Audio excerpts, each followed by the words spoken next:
প্রিয় ছাত্রছাত্রীবৃন্দ, সবাইকে আন্তরিক শুভেচ্ছা। আমি উজ্জ্বলকান্তি সানা, ভাড্ডা মাধ্যমিক বিদ্যালয়, কয়রা, খুলনা। আজ আমি নবম শ্রেণীর ভূগোল ও পরিবেশ বিষয়ের উপর একটি পাঠদান করব। আজকের বিষয় আছে বৃষ্টিপাত। এই বৃষ্টিপাত কি, বৃষ্টিপাতের কারণ, বৃষ্টিপাতের শ্রেণী বিভাগ, এই বিষয়ের উপর আমি আলোচনা করব। তো মূলত বৃষ্টিপাতটা কি আগে আমরা সেটা দেখব। বৃষ্টিপাতটা কাকে বলে? স্বাভাবিকভাবে ভাসমান মেঘ ঘনীভূত হয়ে পানির ফোঁটা ফোঁটা আকারে মাধ্যাকর্ষণ শক্তির টানে ভূপৃষ্ঠে পতিত হলে সেটাই বৃষ্টিপাত বলে। যখন মাধ্যাকর্ষণ শক্তির টানে পানি ঘনীভূত মেঘটা, ওই মেঘ ফোঁটা ফোঁটা আকারে যখন মাধ্যাকর্ষণ শক্তির টানে ভূপৃষ্ঠে পতিত হয়, তখন সেটা বৃষ্টিপাত হয়। এবার বৃষ্টিপাতের কারণ, বৃষ্টিপাতের কারণ আছে সূর্যের উত্তাপে সৃষ্ট জলীয় বাষ্প উপরের শীতল বায়ুর সংস্পর্শে এলে সহজে তা পরিবৃক্ত হয়। পরে ওই বায়ু অতি ক্ষুদ্র জলকণায় পরিণত হয়ে বায়ুমণ্ডলের ধূলিকণাকে আশ্রয় করে জমাট বেঁধে মেঘের আকারে আকাশে ভাসতে থাকে। এবার দেখো, বায়ুমণ্ডলের উষ্ণতা কোনো কারণে আরো হ্রাস পেলে ওই মেঘ ঘনীভূত হয়ে পানি বিন্দুতে অথবা বরফ কুচিতে পরিণত হয় এবং মাধ্যাকর্ষণ শক্তির প্রভাবে তা ভূপৃষ্ঠে নেমে আসে। এভাবে পৃথিবীতে বৃষ্টিপাত সংঘটিত হয়। এবার বৃষ্টিপাতের শ্রেণী বিভাগ। এখানে বৃষ্টিপাতকে চারটি ভাগে ভাগ করা হয়েছে। একটি হলো পরিচলন বৃষ্টি, দুই আছে শৈলক্ষেপ বৃষ্টি, তিন বায়ু প্রাচীর জনিত বৃষ্টি, আর সর্বশেষ আছে ঘূর্ণি বৃষ্টি। আজ আমি তোমাদের দুটি বিষয় নিয়ে আলোচনা করব। একটি হলো পরিচলন বৃষ্টি, অপরটি হলো শৈলক্ষেপ বৃষ্টি। তা আমরা এখানে একটি চিত্র দেখতে পাচ্ছি। দেখো, পরিচলন বৃষ্টি। আগে চিত্রটা দেখি, চিত্রটা দেখার পরে আমরা আলোচনা করব। দেখো, উপরে মেঘ, এখানে ফোঁটা ফোঁটা আকারে বৃষ্টি হচ্ছে। এখানে দেখো সমুদ্র,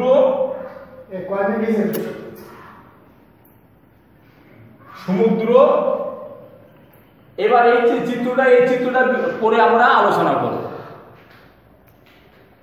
এবার পরিচলন বৃষ্টি। দিনের বেলায় সূর্যের কিরণে পানি বাষ্পে পরিণত হয়ে সোজা উপরে উঠে যায় এবং শীতল বায়ুর সংস্পর্শে এসে ওই জলীয় বাষ্প প্রথমে মেঘ ও পরে বৃষ্টিতে পরিণত হয়ে সোজাসুজি নিচে নেমে আসে। একেই বলা হয় পরিচলন বৃষ্টি।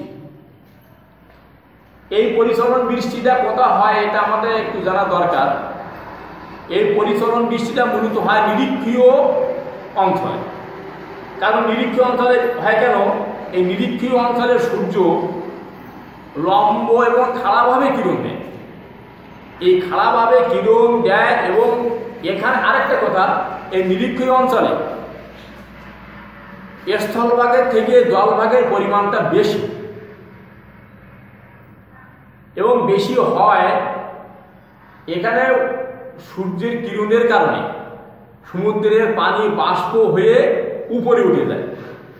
দেখো, এখানে বাষ্প হয়ে উপরে উঠে যাচ্ছে। এই সমুদ্র থেকে জলে বাষ্প উপরে উঠে যাচ্ছে। এবার উপরে উঠিয়ে যাওয়ার কারণে উষ্ণ বায়ু আর শীতল বায়ুর সংস্পর্শে এসে ঠিক বরাবর বৃষ্টিপাত হয় সোজা। ওইটাকে বলা হয় পরিচলন বৃষ্টি। এবং এই পরিচলন বৃষ্টিটা মূলত নিরক্ষীয় অঞ্চলে বৃষ্টিপাতটা সংঘটিত হয়। তো এই নিরক্ষীয় বৃষ্টিটা মানে পরিচলন বৃষ্টিটা নিরক্ষীয় অঞ্চলে সারা বছর হয় এবং প্রতিদিন বিকেলে এবং সন্ধ্যায় এই বৃষ্টিটা সংঘটিত হয়। এইটা হচ্ছে পরিচলন বৃষ্টি। তাই দেখো এই যে আরেকটু করে লক্ষ্য করো, পরিচলন বৃষ্টিটা এই সমুদ্র থেকে অধিক জলীয় বাষ্প সূর্যের তাপে উপরে উঠে মেঘ সৃষ্টি হচ্ছে। এই মেঘ সৃষ্টি হওয়ার পরে এখানে ঘনীভূত হচ্ছে উষ্ণ এবং শীতল বায়ু সংস্পর্শে এসে বৃষ্টি হচ্ছে। এটাকে বলা হয় বৃষ্টিপাত।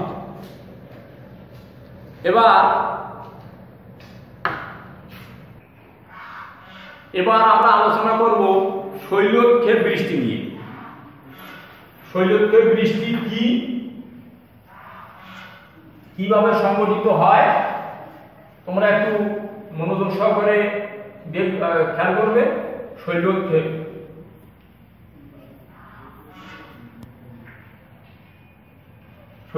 বৃষ্টি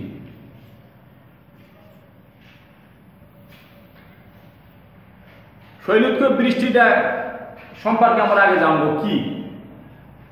শৈলক্ষেপ বৃষ্টি জলীয় বাষ্পপূর্ণ বায়ু স্থলভাগের উপর দিয়ে প্রবাহিত হওয়ার সময় যদি গমন পথে কোনো উঁচু পর্বত শ্রেণীতে বাধা পায় তাহলে ওই বায়ু উপরে উঠে যায়। তখন জলীয় বাষ্পপূর্ণ বায়ু ক্রমশ প্রসারিত হয়ে পর্বতের উঁচু অংশে শীতল ও ঘনীভূত হয়ে পর্বতের প্রতিবাদ ঢালে বৃষ্টিপাত সংঘটিত হয়। এটাই হচ্ছে শৈলক্ষেপ বৃষ্টি। এবার আমরা চিত্রের সাথে দেখে নেব যে আমাদের যেটা আমি বলছি সেটা চিত্রের সঙ্গে কতটুকু মিল আছে। একটু খেয়াল করবে তোমরা। মেঘ,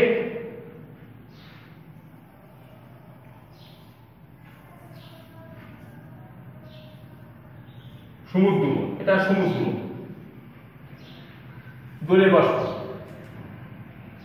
এই বৃষ্টি, এইটা আছে প্রতিবাদ ঢাল।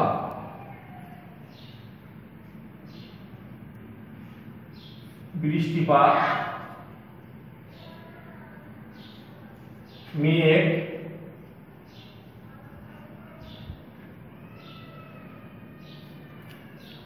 দেখো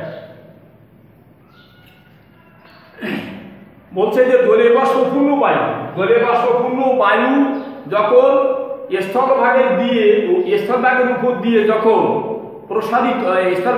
দিয়ে যখন প্রবাহিত হয় তখন এই বায়ুটা যদি গমন পথে কোনো উঁচু পর্বত শ্রেণীতে বাধাপ্রাপ্ত হয় তাহলে সে পর্বত শ্রেণীর উপরেই বৃষ্টিপাত সংঘটিত হয়। এবার দেখো পর্বত শ্রেণী, এইটা হচ্ছে পর্বত শ্রেণী। এবার বৃষ্টিটা হচ্ছে কিন্তু পর্বতের ধাক্কা লেগে ঠিক পর্বতের উপরেই বৃষ্টি হচ্ছে। এবার আবার এর অন্য পাশে যেটা প্রতিবাদ হয় এখানে কিন্তু বৃষ্টি হয় না, খুব কম হয়। কারণ এই মেঘটা যেখানে ধাক্কা লাগবে ঠিক সোজা উপরে উঠে যেয়ে পর্বত শ্রেণীর উপরেই বৃষ্টিপাত হবে, অপর পাশে বৃষ্টিপাত সংঘটিত হয় না। এটাকে বলা হয় প্রতিবাদ ঢাল। তাতে বিষয়টা স্পষ্ট। পর্বত অতিক্রম করে ওই বায়ু যখন পর্বতের উপর অপর পাশে অর্থাৎ অনুবাদ ঢালে এসে পৌঁছায় তখন জলীয় বাষ্প কমে যায়। এই জলীয় বাষ্প কমে যাওয়ার কারণে পর্বতের অপর পাশে বৃষ্টিপাত খুব বেশি হয় না। এছাড়া নিচে নামার ফলে ওই বায়ু উষ্ণ ও আরো শুষ্ক হয়, এই দুটো কারণে এখানে বৃষ্টি বিশেষ হয় না। এরূপ প্রায় বৃষ্টিহীন স্থানকে বৃষ্টির ছায়া বলা হয়। এইটাকে বলা হয় বৃষ্টির ছায়া। বৃষ্টির ছায়া এই জায়গাটা, এই জায়গা প্রতিবাদ না, এখানে একটু ভুলে গেছে, এটা প্রতিবাদ, এটা হচ্ছে বৃষ্টির ছায়া বলা হয়। এইটাকে বলা হয় বৃষ্টির ছায়া। এই যে এইটা হচ্ছে প্রতিবাদ ঢাল, প্রতিবাদ ঢাল। এইটা প্রতিবাদ ঢালে বৃষ্টি সংগঠিত হয়, আর অপর পাশে বলা হয় বৃষ্টির ছায়া। কারণ এখানে এসে উষ্ণ এবং এখানে এসে জলের বাষ্প কমে যায়। এই কমে যাওয়ার কারণে পর্বতের অপর পাশে বৃষ্টিপাত সংগঠিত হয় না, এটাকে বলা হয় বৃষ্টির ছায়া। তাহলে আমরা আরেকটু লক্ষ্য করি, প্রথমে দেখি যে শৈলক্ষর বৃষ্টিটা জলের বাষ্পপূর্ণ বায়ু যখন স্থলভাগের উপর দিয়ে প্রবাহিত হয়, প্রবাহিত হওয়ার সময় যদি গমনপথে কোনো উঁচু পর্বত শ্রেণী বাধা পায়, তাহলে ওই বায়ু সোজা উপরে উঠে যে বায়ুটা প্রসারিত হয়, প্রসারিত হওয়ার ফলে সেই পর্বতশ্রেণীর উপরে বৃষ্টিপাত সংগঠিত হয়। আর অপর পাশে বলা হয় বৃষ্টি ছায়া। বৃষ্টি ছায়াটা বলা হচ্ছে কেন, এই উষ্ণ এবং শীতল বায়ু উপরে প্রসারিত হওয়ার ফলে আর জলের বাষ্প কম হয়ে যায়। জলের বাষ্প এই বৃষ্টি হওয়ার ফলে জলের বাষ্পটা কম হয়ে যাওয়ার ফলে পর্বতের অপর পাশে বৃষ্টিপাত সংগঠিত হয় না, এটাকে বলা হয় বৃষ্টি ছায়া। এটাই আছে শৈলক্ষের বৃষ্টি। তাহলে আজ আমরা এই দুটি বিষয় নিয়ে আলোচনা করলাম, একটা আছে পরিচলন বৃষ্টি, একটা আছে শৈলক্ষের বৃষ্টি। তোমরা এই ক্লাসটা দেখার পরে বোর্ড বইটা একটু লক্ষ্য করলে আরো তোমাদের বিষয়টা আরো পরিষ্কার হবে, তোমাদের জানতে বুঝতে আরো সুবিধা হবে। তাহলে আজ আর নয়, সবাই ভালো থাকো, এই কামনায় আজ ক্লাস শেষ করলাম।